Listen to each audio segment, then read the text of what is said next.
سیدہ سیدہ طیبہ طیبہ طیبہ زہرا زہرا زہرا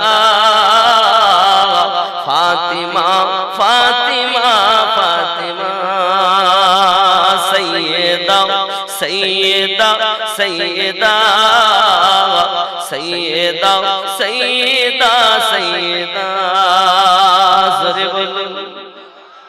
جس کی صورت اجل میں بنائی گئی مصطفیٰ کی طرح ہی سجائی گئی جس کی صورت اجل میں بنائی گئی مصطفیٰ کی طرح ہی سجائی گئی ساری دنیا میں بہتر پائی گئی ساری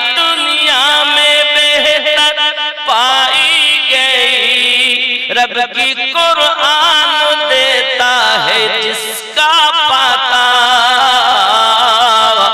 سیدہ سیدہ سیدہ سیدہ سیدہ سیدہ سبحان اللہ خیال کریں کربلا جس کے کنبے کا دستور ہے جس کا ہر بچہ نور علی نور ہے کربلا جس کے کنبے کا دستور ہے جس کا ہر بچہ نور علی نور ہے نور جس کے گھرانے سے مشہور ہے نور جس کے گھرانے سے مشہور ہے نور ہی نور جس کو رضا نے کہا سیدہ سیدہ سیدہ سیدہ سیدہ سیدہ سبحان اللہ سرکار اعلیٰ حضرت کی بولت سے تیرے نسل پاک میں ہے بچہ بچہ نور کا تو ہے عین نور تیرا دکھانے والا ہوتا نور جس کے گھرانے سے مشہور ہے نور جس کے گھرانے سے مشہور ہے نور ہی نور جس کو رضا نے کہا سیدہ سیدہ سیدہ سیدہ سیدہ سیدہ سبحان اللہ মাথা থেকে পা পর্যন্ত টুকপি মুস্তাফা জোরে বলেন খেয়াল করেন جو سراپا سخاوت کی تفسیر ہے شان میں جس کی آیات تطہیر ہے ہو باہو جو محمد کی تصویر ہے ہو باہو جو محمد کی تصویر ہے جس کے پیٹوں سے دین احمد چلا سیدہ سیدہ سیدہ فاطمہ فاطمہ فاطمہ زورے بولے انہار اممہ نام حضرت خدیجہ کبریٰ سلام اللہ علیہا جار تھے کہ آج ہمارا آج یہ اسلام اناری شانتان خاتونے جاننا جو زمانے میں سب کی بڑی ماں رہی جس کی گھر کی طرح کوئی گھر ہی نہیں جو زمانے میں سب کی بڑی ماں رہی جس کی گھر کی طرح کوئی گھر ہی نہیں جس کے بیٹوں میں میرے خواجہ موئی جس کے بیٹوں میں ہے میرے خواجہ موئی جن کے لاڈلے میرے غوث الورا سیدہ سیدہ سیدہ طیبہ طیبہ طیبہ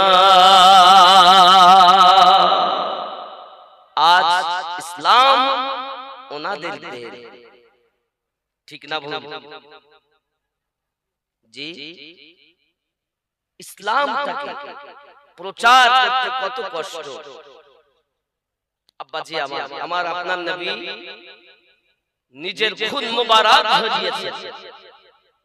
ইহুদিরা যে ঘরে আমার রাসূল করিম থাকতেন, মাটির ঘর, এখন সেটা লাইবে। ঠিক খানায় কাবা, তারপরে মাকামে ইব্রাহিম, তারপরে জমজম কূপ, তারপরে সাফা মারওয়া, তারপরে হাম্মাম খানা, তারপরে আমার নবী পাকের ঘর মোবারক। জোরে বলে সুবহানাল্লাহ।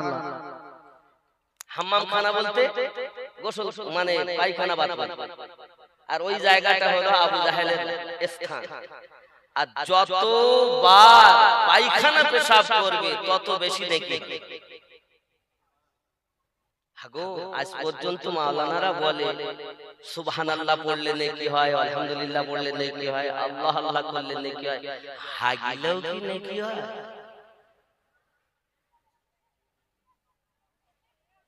হাগিলেও নেকি। খানায়ে কাবা, যে খানায়ে কাবা কোন দিকে আছে 7 কিলোমিটার, কোন দিকে আছে 13 কিলোমিটার, কোন দিকে আছে প্রায় 17 কিলোমিটার, ভাগ আছে। এ বাবা হিসাব করা রয়েছে, যেখানে আপনার ওই এরিয়ার মধ্যে 1 রাকাত নামাজ পড়লে 1 লক্ষ রাকাতের সওয়াব। একবার যদি আল্লাহ বলি 1 লক্ষ বার বলা সওয়াব হবে। তো পায়খানা ফিরলো, একবার পায়খানা ফিরলে 1 লক্ষ বার পায়খানা ফেরা সওয়াব। এত বড় দুশমন আবু জাহেল। আব্বাজি আমার খুব খেয়াল করুন, এই ইসলামকে প্রচার করার জন্য আমাদের ঘরে ঘরে আল্লাহ পাকের কোরআন মাজিদের দাওয়াত পৌঁছানোর জন্য নবী কত কষ্ট করেছেন। নবী আমার ঘরের ভিতরে হঠাৎ ইহুদি আবু জাহেল, আবু লাহাবের দলবলের লোকেরা এসে বাবা উটের পচা নাড়ি ভুঁড়িগুলো ঘরে দরজার সম্মুখে রেখে গেছে। দুর্গন্ধ এত, ঘরে বসে থাকা যায় না, শুয়ে থাকা যায় না। যে রাসূলের পাকের ঘরে 2 মাস 3 মাস খানা জুটতো না, চুলোয় আগুন জ্বলতো না, ওই নবী পাক সাল্লাল্লাহু আলাইহি ওয়াসাল্লামের ঘর মোবারকায় স্থান থাকতে পারে না বাবা। বসে থাকা যায় না, শুয়ে থাকা যায় না। নবী আমার দুর্গন্ধ ভোগ করে বাইরে যখন এসেছেন, নিজ হাত দিয়ে পরিষ্কার করে দিয়েছে, হাত দুটি উঠিয়ে দোয়া করেছেন, আয় আল্লাহ আমার উম্মত আমাকে চেনে না, তাকে হেদায়েত দাও। এই নবী পাবে কোথায়? জওয়ান যুবক সোনা মানিকা আমার, কিতাবের মধ্যে লেখা আছে রাসূল আমার যখন খানায় কাবার নিকটে আল্লাহ পাকের কোরআন মাজিদ তেলাওয়াত করতেন, আবু জাহেলের মতো দুশমন সেও কিন্তু কোরআন মাজিদ শুনতে যেত। শুধু তাই নয়, তার বিবির নাম হলো হিন্দা। হিন্দা এবং আবু জাহেল দুজনেই চুক্তি করেছে আমার নবী পাকের কোরআন মাজিদ তেলাওয়াত শুনতে যাবে। জওয়ান যুবক আমার, আমাদের ঘরে এখন আল্লাহ পাকের কোরআন মাজিদ তেলাওয়াত হয় না, আমাদের ঘরে এখন হয় ফেসবুক চালায়, ইউটিউব চালায়, কখনো সিরিয়াল দেখে, সিনেমা দেখে।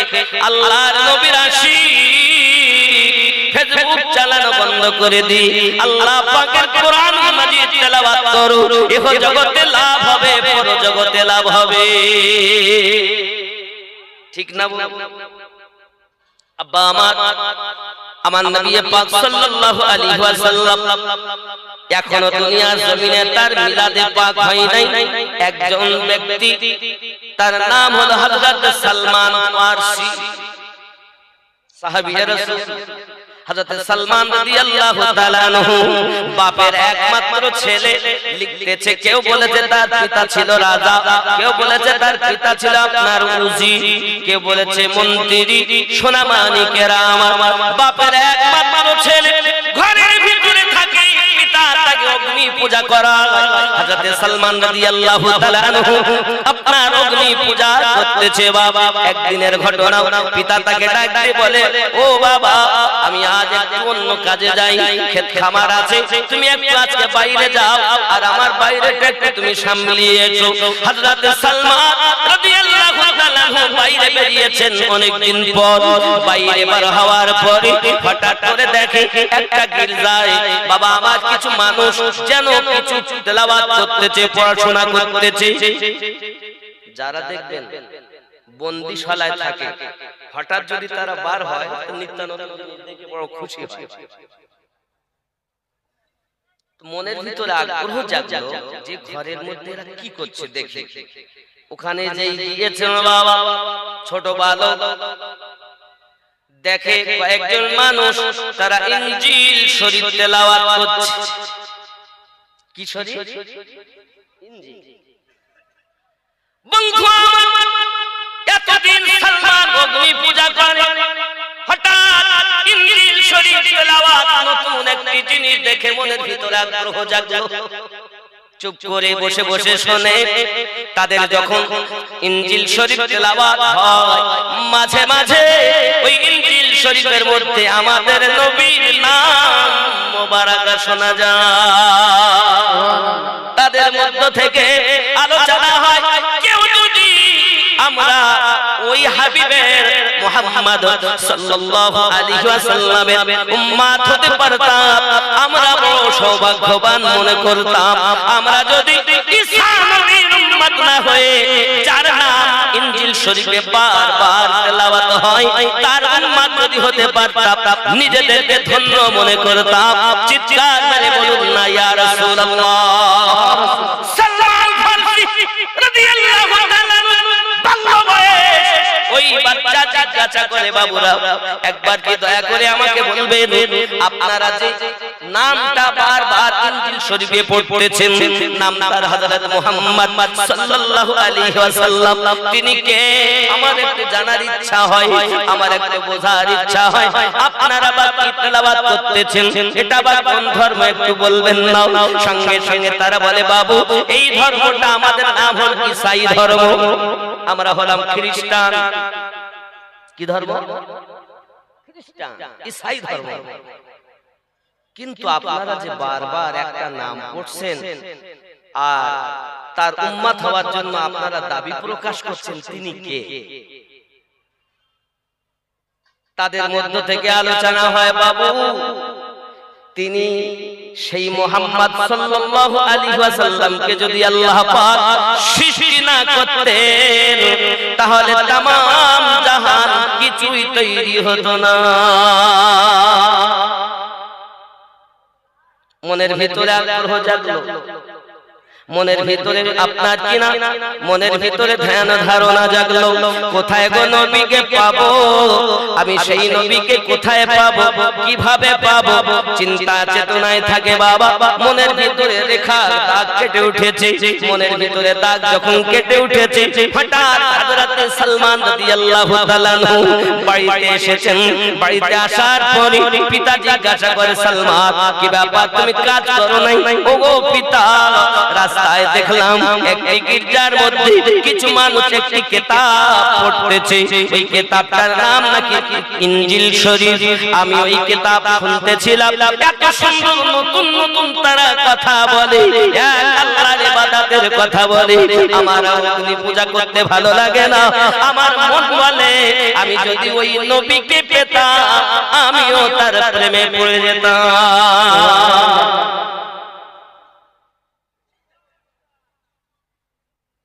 ঠিক না?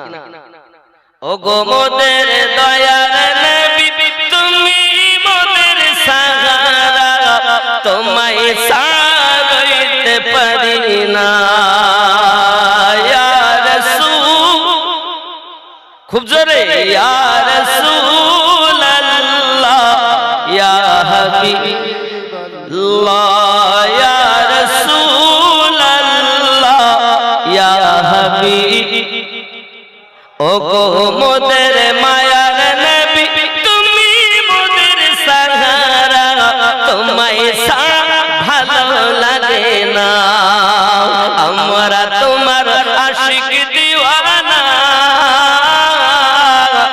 যেতে চাই সোনার মদিনা ইয়া রাসূল। মোহাব্বতে ডাকুন, আমাদের নবী আমাদের কাছেই আছেন। জোরে বলুন না সুবহানাল্লাহ। সুবহানাল্লাহ। নবী নিকটে নাই, যারা বলে নবী নিকটে নাই এরা মুমিন নয়। যদি বলেন হুজুর কেমন, দলিল দলিল সূরা হাজাব আয়াত নাম্বার 6 রব্ব করিম বলেন বিসমিল্লাহির রহমানির রহিম আন-নাবিয়্যু আওলা বিল মুমিনিনা মিন আনফুসিহিম। প্রত্যেক মুমিনের জানের থেকে আরো নিকটে নবী আছে। সুবহানাল্লাহ সুবহানাল্লাহ। সরকারে আলা হযরত বলছেন वो जो ना थे तो कुछ ना था, वो जो ना हो तो कुछ ना हो, जान है वो जहां की, जान है तो जहां। নবী আমাদের জান নাকি, নবী আমাদের ঈমান। এই জন্য মোহাব্বতে ইয়া রাসূল শুরু থেকে শেষ অবধি একই আওয়াজ হবে ইয়া রাসূলুল্লাহ ইয়া হাবিবাল্লাহ ইয়া রাসূলুল্লাহ ইয়া হাবিব। বর্ষা পুকুরে ভালো লাগে না, যেতে চাই সোনার মদিনা ইয়া রাসূল ইয়া হাবিব। বর্ষা পুকুরে ভালো লাগে না, যেতে চাই না ইয়া রাসূলুল্লাহ ইয়া হাবিব। নবীজি তুমি না এলে কে বা জানতো খোদা কে বলে। নবীজি তুমি না এলে কে বা জানতো খোদা কে বলে। আপনি এসে দিলেন নবী, আপনি এসে দিলেন নবী স্বয়ং খোদার ঠিকানা, তোমায় ছাড়া রইতে পারি না ইয়া রাসূল ইয়া হাবিবাল্লাহ ইয়া রাসূলুল্লাহ ইয়া হাবিব। বাবাজি আমার সোনা মানিক হযরত সালমান রাদিয়াল্লাহু তাআলা আনহু বলেন আব্বুজি আমি জানো কলেমা পড়ে নিয়েছি, আমি মনে মনে ওই নবীকে প্রেম করে নিয়েছি। বাবা আমার সোনা মানিকেরা বাপ তখন ডাক দেয় না না না না না যাওয়া হবে না, আর তোমাকে বাইরে যেতে দেব না। ছেলে এই ঠিকানা যখন দিয়েছি তার বাপ ওই গির্জা থেকে মানুষগুলোকে মেরে ফেলে দেওয়ার জন্য, ওখান থেকে তাড়িয়ে দেওয়ার জন্য তার সেনা সৈন্যদেরকে পাঠিয়ে দেয়। বেটা সালমানের হাতে শিকল দিয়ে দিয়েছে, পায়ে শিকল দিয়ে দিয়েছে। সালমান আর বাইরে যেতে পারে না। ওরে আমার সোনা মানিকেরা সালমান রাদিয়াল্লাহু তাআলা একদিন নয়, দুই দিন নয়, 3 দিন হয়ে গেছে। আল্লাহ পাকের কাছে হযরত সালমান রাদিয়াল্লাহু তাআলা কাঁদেন আর বলেন আল্লাহ তুমি কি পারো না আমার হাতের শিকল খুলে দিতে? তুমি কি পারো না আমার পায়ের শিকল খুলে দিতে? আমার আল্লাহ তো সবই পারেন। ইতিপূর্বে হযরত ইউসুফ আলাইহিস সালামের বাবা আমার একটি তালা কেন 7খানা তালা খুলে দিয়েছে, ঠিক নেই? ইউসুফ পয়গম্বরকে আল্লাহ পাক 7খানা তালা থেকে হেফাজত করেছে। এখানে তো মাত্র হাতে পায়ে তোমার তালা লাগিয়েছে। আব্বা আমার সোনা মানিক সালমান রাদিয়াল্লাহু তাআলা আনহু কান্না শুরু করেছেন। আব্বা আমার দেখা গেল মহান আল্লাহ পাকের দয়া হয়, নিশিরাতে সালমানের হাতের শিকল খুলে যায়, পায়ের শিকল খুলে যায়। আমার আল্লাহ পাক ডাকেন যাও ফেরেশতা যাও, সালমান আমার ভালোবাসে, সালমান আমার নবীর প্রেমে পড়ে গেছে, মুহাম্মদ সাল্লাল্লাহু আলাইহি ওয়াসাল্লাম নাম শুনে প্রেমে পড়ে গেছে। ওগো জিবরিল যাও যাও তার হাতে পায়ের বেড়িগুলো খুলে দাও।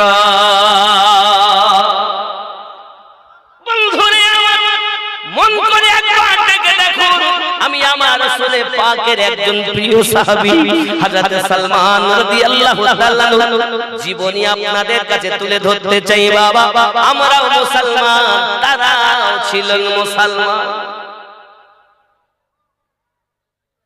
আব্বা আমার 3 দিন খাওয়া না, 3 দিন পান করা না, কারণ মা তাকে খেতেও দেয় না, বাপ তাকে খেতেও দেয় না। দ্বিতীয় দিনের দিন মা তাকে জিজ্ঞাসা করেছিল, বাবা রে সালমান তুমি খাওয়া দাওয়া বন্ধ করে দিয়েছো, ওগো মা তুমি জানো না আমি একটা নাম শুনেছি, যে নামটা হলো মুহাম্মদ সাল্লাল্লাহু আলাইহি। মা জননী, আমার মনের ভিতরে দাগ কেটে উঠেছে, আমি যেন তার প্রেমে পড়ে গেছি গো মা। আমাকে যদি আপনি খুলে দেন বড় ভালো হয়। বাবা তুমি খাওয়া দাওয়া করো, তুমি একটি মাত্র আমার পুত্র। সঙ্গে সঙ্গে মা বলে, বাবা যদি তোমার হাতের বন্ধন খুলে দেই, পায়ের বন্ধন খুলে দেই, তুমি কি করবে? ডাক দিয়ে বলতেছেন, জননী আপনি যদি আমার হাত এবং পায়ের বন্ধন খুলে দেন, আমি ছুটে নবীর সন্ধানে যাব। বেটারে, আমি না জানব তুই আমার ভবিষ্যৎ। এ যুবক একবার কি খেয়াল করেছেন? আমার দয়ার রাসূল জানিয়ে দিয়েছেন, লা ইউমিনু আহাদুকুম হাত্তা আকুনা আহাব্বা ইলাইহি মিন ওয়ালিদিহি ওয়া ওয়ালাদিহি ওয়ান নাসি আজমাইন। হতে পারবে না তোমরা ততক্ষণ তো ঈমানদার যত সময় তোমার সন্তানের থেকে বেশি, তোমার মা বাপের থেকে বেশি, দুনিয়ার সমস্ত মানুষের থেকে বেশি, এমনকি নিজের জানের থেকে বেশি প্রেম না করবে, তুমি মুমিন হতে পারবে না। মুমিন হতে গেলে জানের থেকে বেশি নবীকে প্রেম করতে হবে। আর যার সঙ্গে যার ভাব, তার পিছন দিকটা দেখলেও লাভ। আমাদের আছে আমাদের নবীর সঙ্গে ভাব, তাই আমাদের দরুদ ও সালামে হলো লাভ।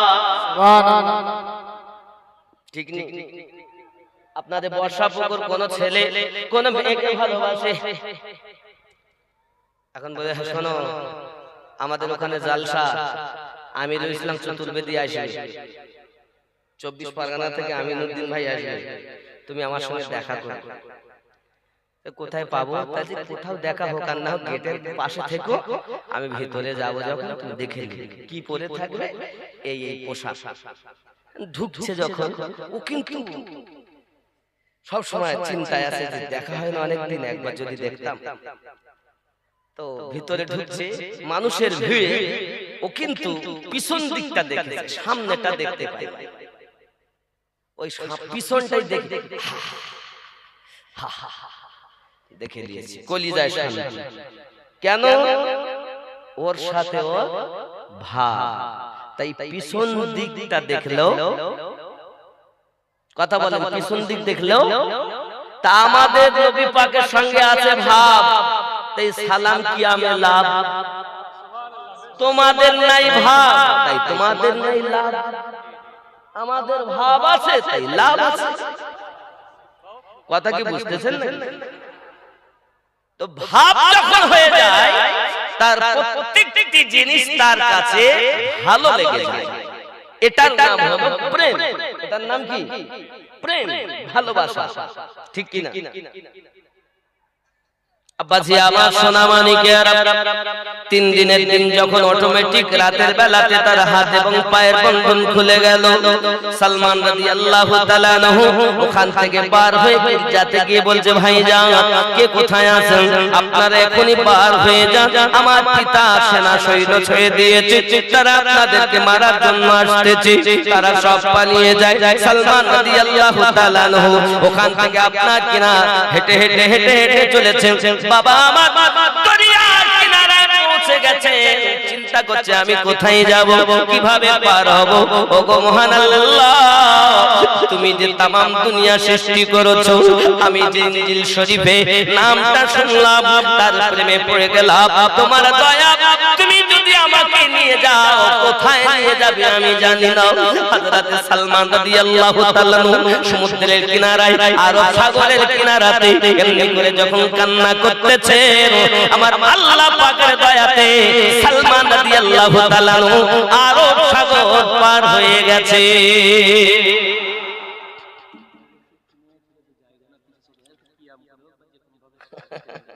আমার আম্মাদের জায়গা হচ্ছে না।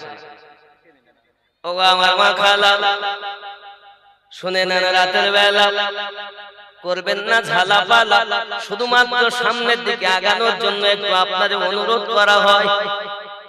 সামনে অনেক জায়গা আছে, একটু আগিয়ে আসেন। বলে হুজুর উঠতে পারবো না, মাজায় ব্যথা আছে। তবে একটা ফ্রিতে দোয়া দেব, আল্লাহ যে জননী আমার আজ একটু সরে আর একজনকে বসার মতো সুযোগ করে দেবে, এমন রোগ আছে আল্লাহ দুনিয়ার কেউ জানে না, তুমি জানো, এমন গোপন রোগ তুমি ভালো করে দিবে। আমি মুসাফির, এত সুন্দর দোয়া দিলাম, সামনে আগানো যাবে না? একটু মা একটু সামনে আগান, আল্লাহ চাহে তো আপনার গোপন রোগ আল্লাহ ভালো করে দেবে। একটু দরুদ শরীফ পড়ি, আল্লাহুম্মা আগান।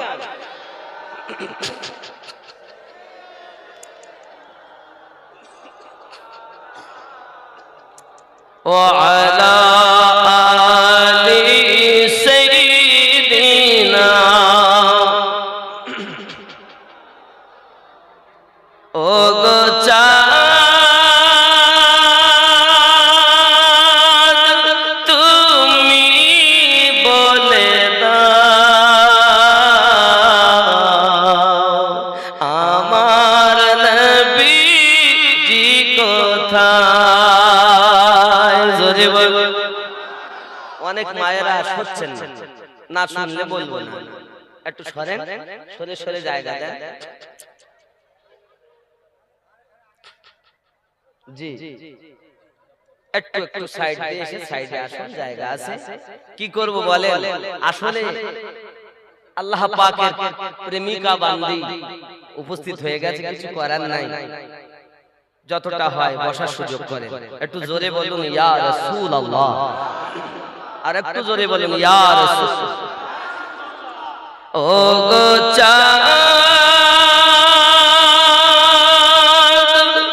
তুমি বলে দাও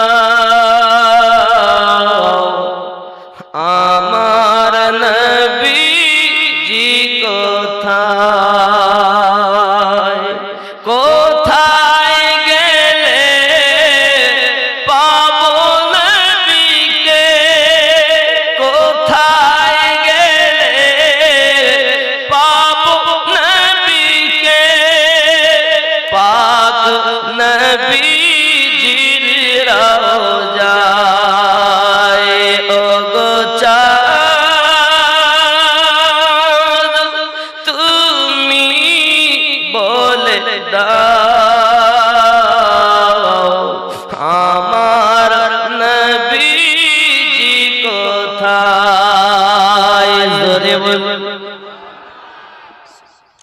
আকাশের তারকারা মিঠি মিঠি চাঁদ